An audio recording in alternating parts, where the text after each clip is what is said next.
I don't really think nobody fucking with me anyway, you know what I'm saying? Yeah, 24 fucking hundred. I come from that fucking block. I been out that Johnny up and up that cutter. If we cannot get. Welcome back. We back with another reaction video. Today we're reacting to this is a basketball explained video. Every NBA era explained in 31 minutes. Nice little succinct video about NBA history, man. Let's get right into it. Pre-Russell, the NBA didn't even exist when all this started. Back in 1946, the league was called the Basketball Association of America, and it only had 11 teams. The whole idea came from hockey arena owners who wanted to make money on off nights. The Knicks and Huskies played the first ever game, and the Knicks won in 46. The league was called the Basketball Association of America, and it only had 11 teams. The whole idea came from hockey arena owners who wanted to make money on off nights. Now I get why it's 82 game season. Now I understand why the NHL season and the NBA season basically mirror each other. NHL was first, it was popping. Them niggas had money. NBA niggas like, all right, boom, let's get in where we fit in on days that they're not in. It all makes sense. But now NBA is way more popular than NHL. So, like, what happened? Like, that's the shit that I need to know about. How did this happen? Because if it's about aggression and physicality, hockey's way more physical. So I don't know why the niggas not gravitate towards hockey. They both Canadian sports. Wait, the Canadians make hockey? Whatever. The Knicks and Huskies played the first ever game, and the Knicks won by just 2 points. Joe Folks quickly became the league's first real star, dropping over 23 points a night and leading the Philadelphia Warriors to the first championship. But 4 teams folded right after that first season, cutting the league down to 7. In year 2, the Baltimore Bullets came over from another league and actually won the title behind Buddy Jeanette. That season was only 48 games long, but Max Zaslavsky still led the league in scoring. Then the BAA really made its move. They stole 4 big teams from the rival National Basketball League, including the Minneapolis Lakers and George Mikan. Mikan came in and changed everything. He averaged nearly 30 points and powered the Lakers to a dominant finals win. His size and skill completely the league up. By 1949, the BAA and NBL merged to form the NBA. Now there were 17 teams split into 3 divisions. Mikan was still the top guy, leading the league in scoring again and bringing another title to Minneapolis. Alex Rosa and Paula Rizin were starting to rise too, but Mikan had the league in a chokehold. Teams started folding again though, and by 1950, the league shrunk to 11. But that season, God damn. And it's crazy how the Royals, they went from the Rochester Royals to the Kings, right? Because this team ends up becoming the Kings. And they were in Kansas City for a minute and then went to Sacramento. That's ridiculous work. Marked something huge. Earl Lloyd became the first African-American to play in an NBA game, followed closely by Chuck Cooper and Nat Clifton. In 1951, the Rochester Royals finally knocked off the Lakers, thanks to Arnie Rizin and Bob Davies. The Knicks lost a brutal 7-game series in the finals, and even though the league widened the paint to slow Mikan down, he just kept scoring. The All-Star Rochester Royals finally knocked off the Lakers, thanks to Arnie Rizin and Bob Davies. The Knicks lost a brutal 7-game.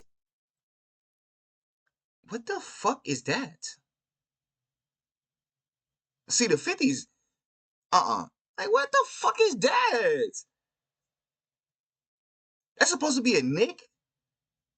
Like, I never knew what a Knick was, but now I know it's that. Yeah, definitely a Knickerbocker. What am I looking at? The only thing that's even iconic from this is the colors. Game series in the finals, and even though the league widened the paint to slow Mikan down, he just kept scoring. The All-Star game launched around this time too, and fans got to see the best players in one place. Ed McCauley won the first MVP of the event, and the Lakers bounced back with another title the next year. By 1953, the Lakers were back on top again. Mikan wasn't slowing down, and his squad just kept finding ways to win, but the league wasn't done tinkering. They widened the lane again to 12 feet, still trying to contain Mikan's dominance. Even that didn't stop him. The following year, the league dropped to 9 teams, and by 1955, there were only 8 left. But that season brought... Yo, the league was falling the fuck off. Goddamn. Facts. One year it's 20 teams, the next year it's 12 teams. The year after that it's 13 teams, the next year it's 8 teams. Like that. Y'all suck. The biggest rule change yet. The 24-second shot clock. Everything sped up, scoring exploded, and the fans finally got exciting basketball every night. The MVP award showed up in 1956, and Bob Pettit took the first one while averaging over 25 points and 16 rebounds. Paula Rizin led the Warriors to another championship, and Cousy dazzled crowds with his handles. That decade completely flipped the league. It went from slow and clunky to fast and star-driven. The 5 points and... I'm sorry, I don't want to... But you can say Cousy, bruh, hey, What handles? What handles? 16 rebounds. Paul Arizin led the Warriors to another championship, and Kuzi dazzled crowds with his handles. That decade completely flipped the league. It went from slow and clunky to fast and star-driven. The defense tightened up, scoring climbed, and the league finally looked like a real professional sport. This era built the foundation. Everything that came after started right here. Wilt and Russell era. The Celtics started it off by grabbing their first title in 1957. Bill Russell was a rookie and already pulling down over 30 rebounds in a double overtime Game 7 win. Bob Cousy won MVP that season, but it was Russell who completely changed the defense. The next year, the Hawks caught Boston slipping. Russell hurt his ankle, and Bob Pettit dropped 50 in the clincher. That would be the only time during this stretch that Boston didn't finish on top. In '59, the Celtics kicked off their true dynasty by sweeping the Lakers. Russell controlled the boards, Cousy kept running the offense, and Bill Sharman was right there, scoring over 20 a game. Elgin Baylor showed up as a rookie and gave the Lakers some hope, but Russell wasn't letting up. Damn, Elgin. And that's the thing, like, bro, the fact that Elgin retired without a ring, nigga, it just speaks towards the dominance of this nigga, Bill Russell. Because you really got to think about it like this. But Elgin Baylor was averaging like 30 and 17. Like, dead ass averaging 30 and 17. And could not fuck with the niggas. This is sick. Then came 1960, and Wilt Chamberlain entered the league. He instantly averaged 37 points and 27 rebounds. Still, the Celtics beat his Warriors and took another title. By the way, if you guys want to subscribe, I'm going to start posting every day. Thanks. Anyways, the era. The Lakers moved to Los Angeles the next year, and Russell won MVP again. Wilt kept putting up wild stats, but Boston's depth was too much. Oscar Robertson debuted that year too, and nearly averaged a triple-double right out the gate. The Celtics kept rolling in '62. Wilt had his 100-point game and finished the season averaging over 50 a night. Russell still got the MVP and beat the Lakers in a Game 7 overtime thriller. In '63, the Warriors moved to San Francisco, and Syracuse became Philadelphia. Boston won again, with Russell averaging nearly 25 rebounds in the playoff. Wait, so the Warriors moved from Philly to San Fran, and then somehow ended up moving to Oakland, and then back to San Fran. What the fuck? Why? Dropped nearly 45 points per game, and Robertson kept dishing dimes. John Havlicek came in as a sixth man and made the Celtics even deeper. The following year, Oscar finally got the MVP. He almost averaged a triple-double again, and the Royals pushed forward, but Boston still swept the Warriors in the finals. By 1965, Russell hit his peak. Boston won 62 games, and he averaged over 24 rebounds per game. Wilt was traded to the Sixers midseason, and Sam Jones hit his stride for Boston. They took down the Lakers again in the finals. In '66, Wilt won MVP, while averaging 33 points and nearly 25 boards. The Sixers finally beat the Celtics in the East, but the Lakers still couldn't win the title. Boston took them out in 7. Then in '67, it was finally Wilt's time. He put up over 24 points, 24 rebounds, and nearly 8 assists. The Sixers... Crazy how when you stop ball hawking, your ass start winning. Ain't that crazy? He literally averaged less rebounds, less points, and ain't won. Your ass should have stopped stat padding.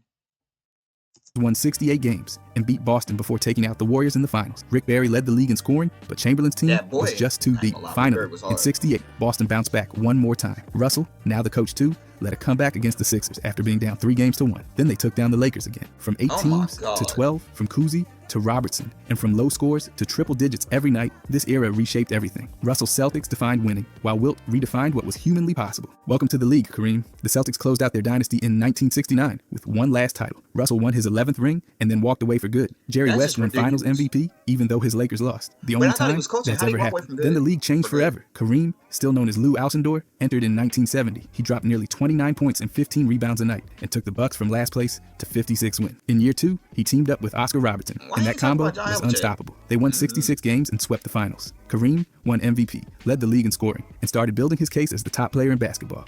The Lakers followed up by winning 69 games and breaking off a 33-game win streak in '72. Chamberlain played his role perfectly, and West finally got a ring. That same year, Kareem still led the league in scoring and took home another MVP. The Knicks got revenge the next season. Frazier, Reed, and Monroe locked in, and Earl Monroe played his best playoff ball yet. Meanwhile, Nate Archibald did something wild. He led the league in points and assists in the same year. In 1974, the Celtics were back. Havlicek went off. Cowens controlled the paint, and they outlasted Kareem's Bucks in a 7-game battle. That was Robertson's final season. Then came 1975, and the Warriors shocked everyone. Rick Barry led the way and helped Golden State sweep a loaded Bullets team in the finals. Kareem still crushed it individually, but his Bucks run was ending. That offseason, he asked for a trade and landed in Los Angeles. The next year, Boston came through again. Havlicek and JoJo White led the Celtics past the Suns in a wild triple overtime classic in Game 5. Kareem won MVP again, this time He asked for a trade and landed in Los Angeles. The next year, Boston came through again. Havlicek and JoJo White led the Celtics past the Suns in a wild triple overtime classic in Game 5. Kareem won MVP again, this time with the Lakers. By 77, the ABA had officially merged in, and the league ballooned to 22 teams. ABA stars like Dr. J and George Gervin made instant noise, but it was Portland that stole the show. Bill Walton stayed healthy, dominated inside, and led the Blazers to their first title. They beat the Sixers in 6 games, despite Irving and McGinnis forming a star-studded front court. Through all of this, Kareem was the constant. He won MVP after MVP and carried 2 franchises into title contention. His skyhook. I ain't gonna lie, I'm convinced that afros just deteriorated over time. Cause nigga, my can't even do the afros. Like, how is Kareem so supreme right now? Like, did you see Julius Irving? How's he doing this? That shit don't work like that. So they got a different brand of black. Was already unstoppable, and even when he didn't win it all, he was always in the mix. The league exploded with talent and personality. From Barry's confidence to Frazier's smooth style to Cowan's hustle to Walton's all-around brilliance, it was a packed decade. Expansion changed the league's map. The ABA merger added firepower, and Kareem's arrival reset the pecking order. 7 teams won titles during these years, and no one controlled the league the way the Celtics had before. It was all wide open, and Kareem's the league's map. The ABA merger added firepower, and Kareem's arrival reset the pecking order. 7 teams. So it's kind of like the 2020s. Yeah, well, 19 started it, but it's really ain't been the same championship team since after the Warriors dynasty broke up. So the league really does go in cycles. Won titles during these years, and no one controlled the league the way the Celtics had before. It was all wide open, and Kareem's reign was just getting started. Magic Bird era. The Bullets kicked things off in '78 with their first title, led by Wes Unseld and Elvin Hayes. Then Seattle struck back the next year. Dennis Johnson and Gus Williams led them to a 4-1 finals win over Washington, flipping the result from the year before. But behind the scenes, something bigger was brewing. That same spring, Magic Johnson and Larry Bird battled for the college championship title, setting the stage for a decade-long end that would change everything. In 1979, Magic joined the Lakers, and Bird joined the Celtics. Magic won Finals MVP as a rookie after filling in at center for an injured Kareem. Bird won Rookie of the Year and took Boston from 29 to 61 wins. That was just the start. By 81, Bird had his first ring, leading Boston past Houston. The Rockets snuck into the finals with a losing record, but they couldn't handle Bird and Cedric Maxwell. The next season, Magic and Kareem got their second ring. Pat Riley took over mid-season, and Showtime was born. Then came 83, when Moses Malone joined the Sixers. They dominated all year and nearly swept the playoffs. Malone and Dr. J crushed the Lakers, and Malone was named Finals MVP. But the rivalry wasn't done. 84 brought the classic matchup. Celtics and Lakers, Game 7, and Bird took the crown. He also won MVP, the first of 3 straight. The next year, the Lakers got revenge. Kareem, at age 38, won Finals MVP, and Magic was right behind him running the show. Jordan. But nigga shit on Kobe for, but you lost the Finals MVP to a geriatric. But nigga talk about Kobe. I'm confused. I don't understand. At least Shaq was in his prime. This is bullshit. This is bullshit. In his rookie season, started making noise too. He averaged over 28 and won Rookie of the Year. Boston came back again in 1986, winning 67 games and steamrolling to the title. Bird was unstoppable. McHale and Parrish held it down inside, and the Celtics looked unbeatable. But the Lakers were waiting. In 87, Magic won his first MVP, and then took the Lakers back to the top. He beat Boston in 6 games, and sealed the Finals MVP with his passing and leadership. By 88, the league belonged to the Lakers and Jordan. Magic led Los Angeles to back-to-back titles. Bro, I ain't gonna lie, bro. This is just disrespectful, bro. You niggas got Danny Ainge guarding me. The fact that Magic didn't average 30, I'm 6'9", probably what, 215, nigga. Excuse me. Nigga, I would have been hook shot, bro. You would have caught me in a post on Danny Ainge. Lay him. Hook shot. Lay him. Put him through the basket. Lay him. Like, bro, he like 6'1". The first team to repeat since Russell Celtics. Worthy went off in Game 7 against the Pistons, putting up a triple-double to close the series. Meanwhile, Jordan won his first MVP, the scoring title, and Defensive Player of the Year. He dropped 35 a night and made it clear his time was coming. This era was everything. Magic's flash, Bird's grit, Kareem's consistency, and Jordan's explosion. 8 titles came from Boston or Los Angeles. Ratings went through the roof, and fans tuned in everywhere. Dynasty. The league grew into a powerhouse with 23 Dynasty. teams and personalities that lit up every arena. It wasn't just basketball, it was a show, and every game felt like it mattered. The Magic Bird era didn't just entertain, it built the modern NBA Bad Boys era. In 1989, the Pistons finally took the crown. After years of knocking on the door, they steamrolled through the playoffs, sweeping the Lakers in the finals. Joe Dumars led the way with his shooting, but Isaiah Thomas, Dennis Rodman, and Bill Laimbeer brought the muscle.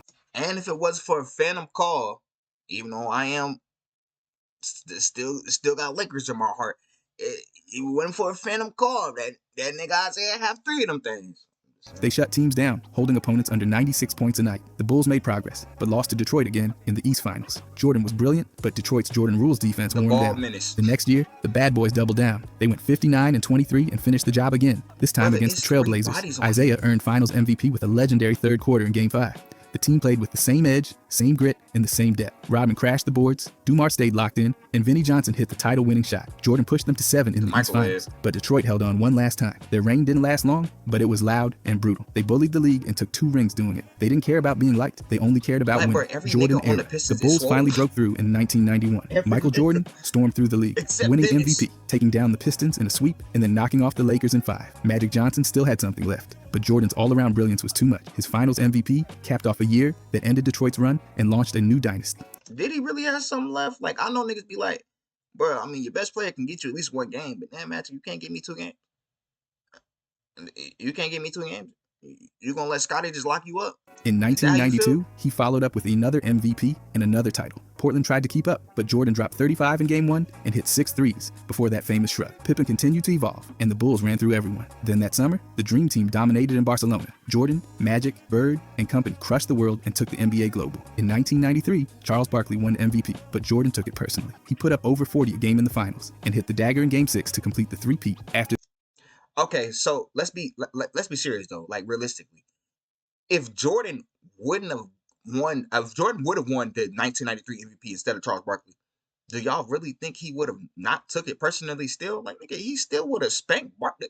They would have lost regardless. The Suns would have got spanked regardless. I don't think y'all understand.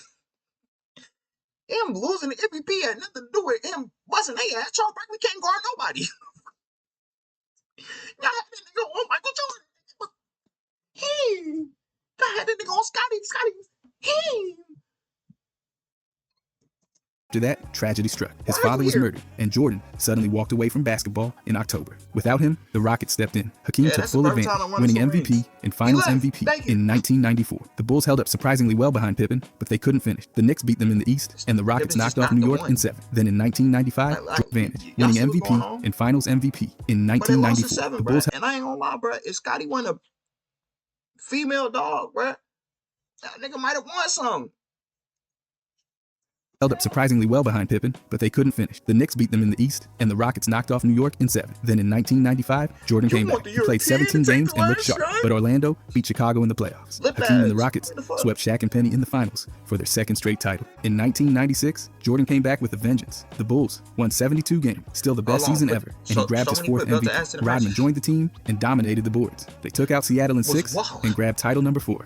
Jordan was back on top, and there was no slowing down. The next year, Utah gave them everything they had. Karl Malone won MVP, Stockton ran the show, and the Jazz pushed the Bulls hard. But Jordan's flu game and his game winner to Steve Kerr sealed it. Then came '98. It was the last dance, and everyone knew it. The Bulls made it to the finals again, facing the Jazz one more time. Jordan hit that iconic jumper over Brian Russell, held the pose, and walked off with his 6th title and 6th Finals MVP. During that run, the West had talent. Barkley, Hakeem, Shaq, Malone, and Stockton all tried. Nobody could stop Chicago when Jordan was locked in. He won 5 MVPs in 8 seasons, led the league in scoring almost every year, and never lost in the final. The Bulls built around him perfectly. Pippen did everything. Rodman controlled the glass. Phil Jackson pulled the strings. It was a machine. The NBA became a global brand, and Jordan was the face of it all. His sneakers, commercials, and highlights took over the world. He defined greatness and left on top. No one did it like him. Duncan, Shaq, Kobe era. The post-Jordan era began in 1999, and Tim Duncan wasted no time seizing control. He powered the Spurs to their first championship during the lockout-shortened season, dominating the Knicks with quiet efficiency. Duncan earned his first Finals MVP by averaging over 27 points and 14 rebounds during the playoffs. San Antonio's size, discipline, and defense became the blueprint for sustained success, launching a decade that would belong to Duncan, Shaq, and Kobe. In 2000, the Lakers finally figured it out. With Phil Jackson now at the helm, Shaq played the best basketball of his life. He won League MVP and Finals MVP, destroying the Pacers inside and leading Los Angeles to its first title. Destroying the Pacers inside. Nigga, they had Rick Smits guarding him. That'll be pissing me off. I know he just showing an unbiased view of this. I know who he is. It's not him. Like, it's like, it was Rick Smits, my nigga. The Flying Dutchman, man. But Shaq throw the elbow. He clearing out everybody in that motherfucker.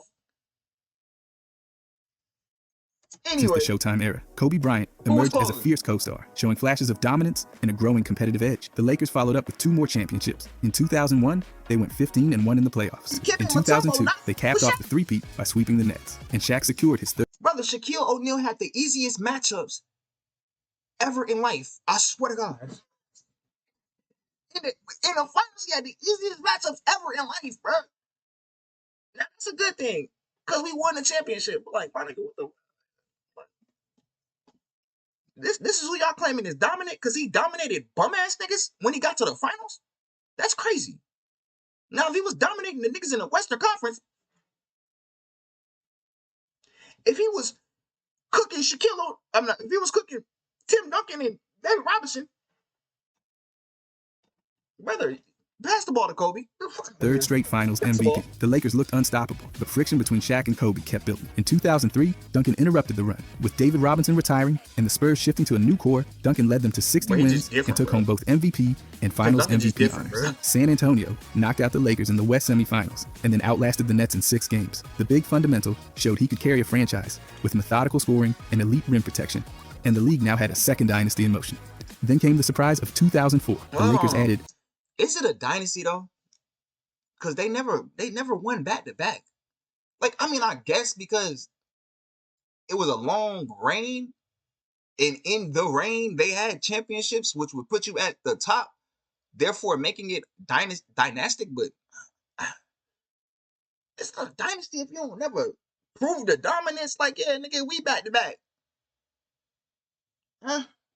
Karl Malone and Gary Payton, hoping to stack the deck, but the Pistons had other plans. Their defense suffocated the star-studded Lakers, and Billups won Finals MVP. Detroit dominated the series in 5 games, and the Shaq-Kobe partnership finally collapsed. Shaq was traded to Miami, ending one of the most dominant duos in league history. In 2005, Duncan reclaimed the throne. He led the Spurs to another championship, outlasting the Pistons in 7 gritty games. Manu and Tony Parker had developed into stars, but like, bro, if Tim Duncan would have spun back in 04, won in 04. I think he got injured though.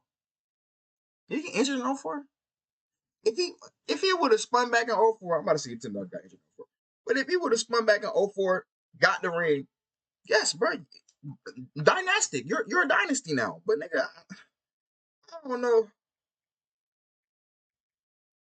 I don't know about that one. Yeah, I thought I was tripping. Why the hell did one of them pictures say Dun Coon? I'm like, who was that? Who's that? I've never seen that nigga before. Timmy played 69 games in 03-04. I'm gonna play 10 games in the offs. Don't sound injured to me. Duncan remained the anchor. His Finals MVP, his third, reinforced San Antonio's place atop the league. The very next season, D-Wade took over. In 2006, the Heat rallied from a 2-0 deficit in the Finals to beat the Mavericks in 6, with Wade putting on one of the greatest clutch performances ever. Shaq got his 4th title, but Wade was the clear star now. In 2007, Duncan struck again. The Spurs swept LeBron's Cavaliers, and Tony Parker earned Finals MVP. That series also marked LeBron's first Finals appearance, but San Antonio's experience and defense shut him down. The next year, Boston shook things up. They formed their own Big Three with Kevin Garnett, Paul Pierce, and Ray Allen. They won 66 games and beat the Lakers in 6, blowing them out in Game 6 to take the title. Kobe responded with focus. In 2009, he finally won a championship without Shaq. The Lakers dominated the West and beat Dwight Howard's Magic in 5 games. Kobe averaged over 30 points per game and took home his first Finals MVP. It was the validation he had chased for years. In 2010, he did it again. This time, it was a 7-game battle with Boston. The Lakers pulled it out, and Kobe added a 5th ring and another Finals MVP to his resume. Across this 12-year stretch, Duncan, Shaq, and Kobe won 10 championships. Duncan's 4 rings came with unmatched consistency, while Shaq's three-peat was built on... Wait. I think he just mentioned Shaq because he was one of the central figures in the era. But I was about to say, nigga, you could have just said... whatever. Sheer force. Kobe's 5 titles told the story of evolution, from sidekick to superstar to legend. The era wasn't just about rings, though. It was about a shift in how the game was played. Post-ups, shot blocking, physical play, and defensive strategy defined the league. The Spurs won with precision. Facts. The Lakers won with flair. The Heat and Celtics showed the power of chemistry and talent merging at the right time. Meanwhile, new stars were rising. LeBron James entered the league in 2003 and quickly became must-see TV. D-Wade became a Finals hero. Dirk Nowitzki and Steve Nash revolutionized offense in their own ways. Kevin Garnett finally got his moment. Chris Paul Carmelo Anthony, Dwight Howard, and Kevin Durant all became faces of the league by the end of the decade. But everything still went through Duncan, Shaq, or Kobe. Their team set the standard. Their presence demanded respect. They didn't always play the flashiest brand of basketball, but they dominated with skill, toughness, and will. By 2010, a new generation was ready to take over. But the Duncan, Shaq, Kobe era left behind a legacy of rings, rivalries, and unforgettable moments. The Heat Big Three era. This transformed the NBA. When LeBron James joined D. Wade and Chris Bosh in the summer of 2010, Miami instantly became the league's most talked about team. The trio promised multiple championships, drawing criticism and praise alike. That first season in 2010 to 2011 began rocky. Miami started 9-8, but the team eventually clicked. LeBron averaged over 26 points. Wade added 25, and Bosh contributed 18 per game. And if you ever played with the Heat on 2K11, 10, you's a bitch. It was certified at this point. 2K11, 10, 12, you's a bitch. Nigga, we running the mirror match because you's a bitch. And I promise you, if you put LeBron James at the point guard, he's a bitch. Real life, he's a bitch. They reached the NBA Final, defeating the Celtics and MVP Derrick Rose's Bulls along the way. What? However, the Dallas Mavericks stunned them in 6 games. Dirk Nowitzki's clutch shooting and Miami's late game failures defined the series. LeBron, Like, I swear to God, on the game, you couldn't even do this. Like, you legitimately could not beat the Heat with the Mavericks on the game. I promise you, this was just not happening, brother. Because LeBron James literally got 99 speed on the game, nigga. He running through everybody, slamming on your head top. Spin move, slamming on your head top. Hop step, slamming on your head top. Pull up tray ball out of nowhere. Fading tray ball. Like, what the fuck, bro? Who is this nigga? Then y'all letting D-Wade hit threes on this bitch. Like, bro, this is madness. Yeah, nigga, when you think about Chris Bosh, they really got Chris Bosh playing like he got Kareem in this bitch. I'm like, Kareem with the tray ball, LeBron's 8-point Game 4 became infamous. In 2011 to 2012, following a lockout that shortened the season to 66 games, the Heat returned focus. LeBron won his 3rd MVP, averaging over 27 points, nearly 8 rebounds, and 6 assists. His 45-point Game 6 against Boston in the East Finals silenced critics. Miami beat Oklahoma City in 5 games to win their first title. LeBron was named Finals MVP, finally validating his move to Miami. The 2012 to 2013 Heat were even better. They finished 66-16 and won 27 straight games, the second longest winning streak in league history. LeBron won his 4th MVP, averaging nearly 27 points, 8 rebounds, and 7 assists. Miami defeated... Hold on. Now that I think about it, y'all know how, if you in the basketball circus, you know how, like, when Steph and KD were on the same team, it was like, well, you can't vote for Steph and KD for MVP because they're on the same team. Why the hell that one to catch LeBron? Now I get it, he did something that hadn't been done since, I think it was the Showtime Lakers, or the Lakers with Will and Jerry with the win streak. They almost got close to that win streak, but I don't care. I really don't, because what are you supposed to be telling me right now? Nigga, he got D-Wade and Chris Bosh. He's cheating too. He probably should have 3 of them. If we going off of, his team's too good for y'all to be like, yeah, we're giving him MVP votes. Like, why would him and Wade not be splitting MVP votes? Beat Indiana in a brutal 7-game East Finals, and then faced the San Antonio Spurs in the NBA Finals. Ray Allen's legendary 3-pointer in Game 6 saved the season, forcing overtime and setting up a Game 7. LeBron scored 37 points and sealed Miami's 2nd straight title and his 2nd Finals MVP. In 2013 to 2014, Miami returned to the Finals for a 4th consecutive year. LeBron remained dominant, averaging over 27 points, but the team showed signs of fatigue. Wade missed many games, and Bosh's scoring dipped. The Spurs came back hungry and dismantled Miami in 5 games. Kawhi Leonard, just 22 years old, won Finals MVP with his defense and scoring. San Antonio's teamwork and ball movement overwhelmed Miami's aging core. After the Finals, LeBron shocked the basketball world by returning to Cleveland in the summer of 2014. The Big Three era was over. In 4 years, the Heat reached 4 straight Finals, won 2 championships, and changed the way teams were built. LeBron's 2 Finals... And then Bron proceeded to go to another 4 more Finals. Cheat code, bro. Like, bro, MVPs and 3 league MVPs during this run confirmed his dominance. Wade remained a vital contributor, and Bosh's versatility gave Miami a unique edge. The Heat Big Three didn't just win, they shaped the modern NBA. Their formation inspired other stars to team up, shifted power to the players, and helped usher in the social media era of basketball. Love them or hate them, their impact was undeniable. In just 4 seasons, the Heat left a legacy built on dominance, controversy, and a blueprint that teams still follow today. The Cavs-Warriors era, spanning from 2015 to 2018, defined a generation of basketball fans. For 4 consecutive years, the Cleveland Cavaliers and Golden State Warriors faced off. Bro, who remembers that trash-ass, I'm talking about trash-ass Cleveland team? Jay Crowder, Isaiah Thomas. I'm like, bro, it's literally Bron and the replaceables in this bitch. Like, brother, he needs help. No offense to K Love, but at that time, gang, you wasn't the one no more. This not Minnesota. And again, you did to play a lesser role, but it damn sure wasn't Minnesota. But Kyrie, when you did him. Off in the NBA Finals and history-making performances. On one side was LeBron James, the sport's most dominant force. On the other, Steph Curry and a Warrior squad that rewrote the rules with ball movement and three-point shooting.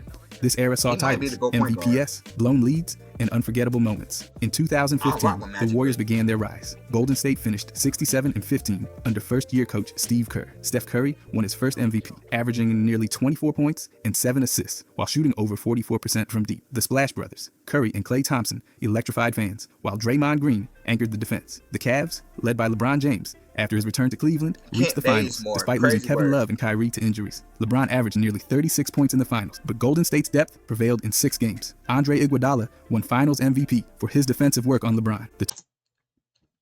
No.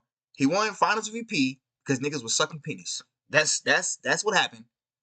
It's not to take credit away from what he did to LeBron James, but that nigga Steph Curry was balling. I don't know what to tell you. If Paul Pierce has a Finals MVP for that performance against the Lakers, when clearly KG was the best player on the court, I don't know what to tell you. Realistically, I don't know what to tell you. But nigga, KG played better than that nigga. Paul Pierce averaged a dub. Steph averaged like 26 on better shooting. Is this not the Finals MVP? He averaged like 11 points, gang. What the fuck are we doing? I know it's not all about box scores and points, but I don't remember watching this series. Nigga, they're not doing shit without Steph. I'm talking about Iguodala.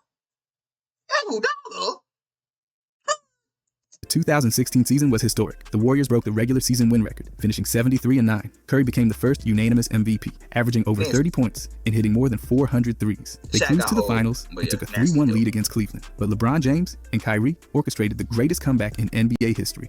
James had back-to-back 40-point games, delivered a triple-double in Game 7, and blocked Iguodala in a moment forever dubbed the block. Irving sealed the title with a game-winning three-pointer. The Cavs became the first team to overcome a 3-1 deficit in the finals. Golden State responded in 2017 by adding Kevin Durant in free agency. The move shifted the NBA's power balance. The Warriors went 67-15 and stormed through the playoffs with a 16-1 record. Durant was unstoppable in the finals, averaging over 35 points and winning Finals MVP. Curry, Thompson, and Green played their roles flawlessly. The Cavs fought. He better average 30. Steph didn't double. Hey, Blitz Steph, you better average 30. Hard. LeBron averaged a triple-double, but could not keep up. Game 3's dagger 3 by Durant symbolized the shift. The Warriors had become a super team, nearly unbeatable. In 2018, the rivalry ended with a sweep. The Warriors won 58 games, while the Cavaliers, after trading Kyrie, struggled but reached the finals behind LeBron's heroic postseason run. James averaged over 34 points in the playoffs, including a 51-point outburst in Game 1 of the finals. However, a late mistake by J.R. Smith and overtime collapse doomed the Cavs. Durant won his second straight finals MVP, and the Warriors captured their third title in 4 years. LeBron left Cleveland again that summer, signing with the Los Angeles Lakers. This era brought about several changes. Golden State's three-point shooting sparked a league. And this is when I left. Well, no, I left Laker fandom when Kobe retired. But nigga, once Bron came through and they got rid of all my young niggas, nah, that's no. It is that Bron is why I left the Laker fandom. Because I'm like, bruh, what the am I looking at? Why is this nigga in a Laker jersey? Where's D-Lo? Y'all gonna trade Lonzo, ain't y'all? B.I. still gonna be on the team? Hell no. Ain't none of this shit about to happen. I know Bron about to get niggas up out of there. I was rocking with the young niggas. Like, I was good with the mediocrity. We were going to do something. Now, with all those picks panned out, Julius Randle not that bad a basketball player. D-Lo an all-star. What was an all-star at one point. Brandon Ingram was an all-star at one point. I mean, shit, the Lakers didn't do that bad with drafting. Mitch Kupchak was low-key cooking.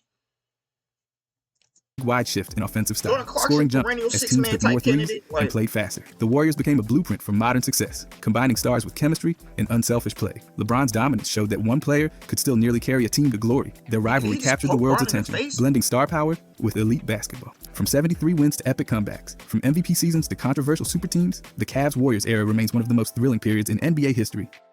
Balance of power. This era has been wild from 20. Is it the most exciting? I think that's biased. First and foremost, when KD got on the Warriors, that shit was boring. Because before KD was on the Warriors, that offense looked like poetry. Like the movement, the ball, they were so good at basketball before they got KD, where everything looked beautiful. There was never a stagnant moment on offense. KD got in that bit, nigga, just give me the ball on the block, nigga, they can't guard me. Give me the ball in the mid post, they can't guard me, nigga. No, I don't want to see that, bro. Do that somewhere else.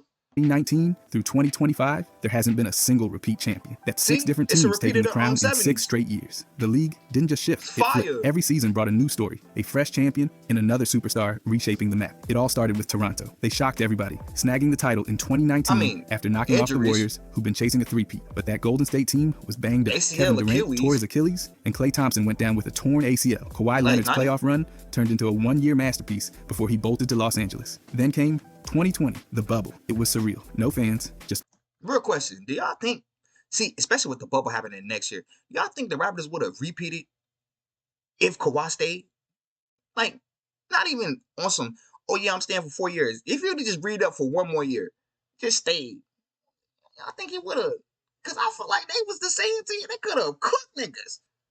Basketball in Orlando. The Lakers, led by LeBron James and Anthony Davis, rolled through and beat Miami in the final. Giannis still grabbed another MVP and even added a Defensive Player of the Year, but it was LeBron's year to shine one more time. Next up, 2021. Giannis finally got over the hump. Milwaukee brought home a title for the first time in 50 years, and Giannis capped it with 50 points in the clincher. Meanwhile, Nikola Jokic snatched his first MVP, and that was just the beginning for him. Fast forward to 2022, and the Warriors made their return. Steph Curry got his first Finals MVP, and Golden State claimed their fourth title in 8 years. It was a statement, and by then, the league was leaning hard into three-point volume. Then came Denver's breakthrough in 2023. Jokic dominated from start to finish, giving the Nuggets their first ever championship. Jamal Murray's return was crucial, but it was Jokic's show.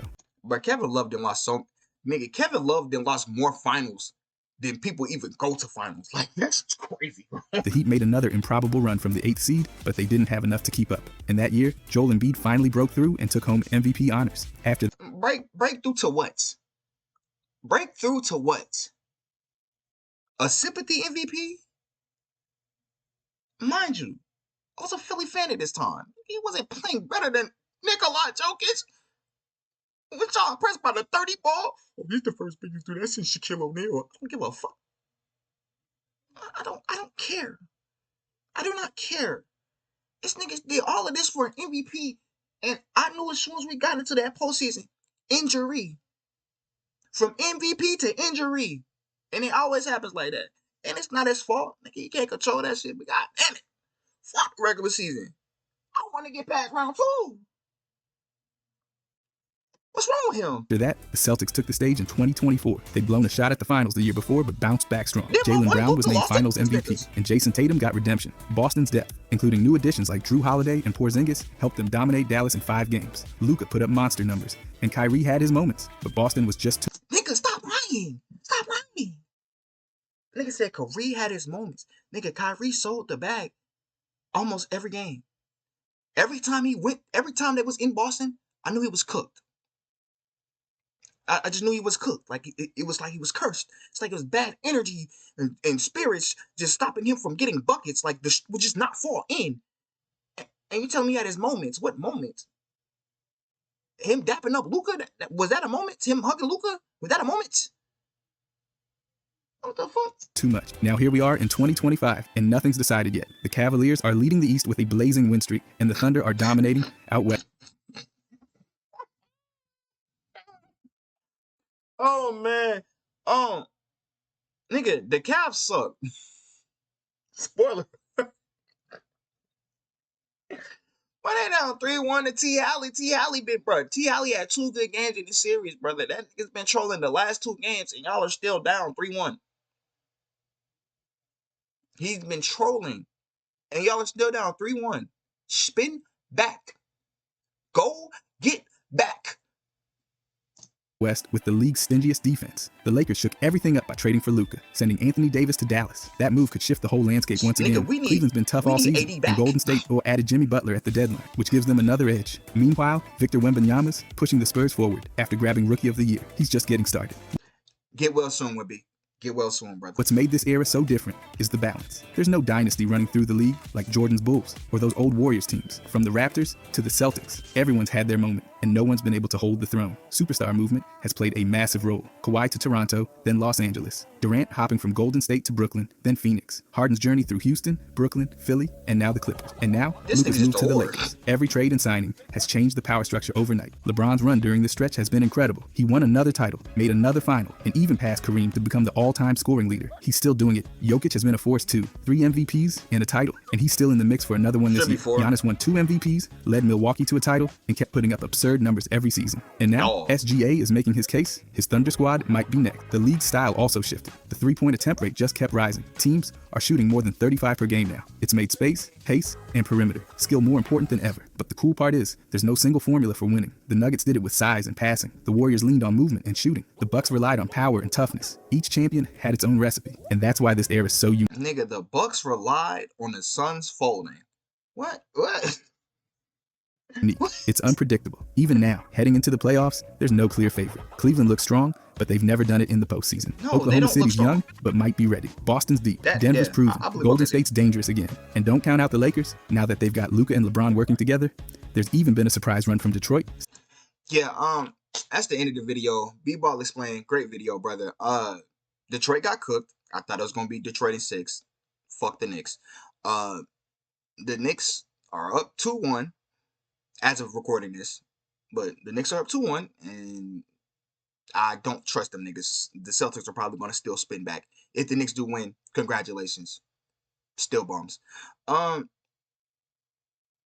else? The Nuggets blew a bag yesterday because they could have been up 3-1. It's 2-2. And yeah, the Cavs are choke artists. Best record in the league, Atlanta Hawks type 2015 type shit. Even though the Hawks made it to the conference final, so do better.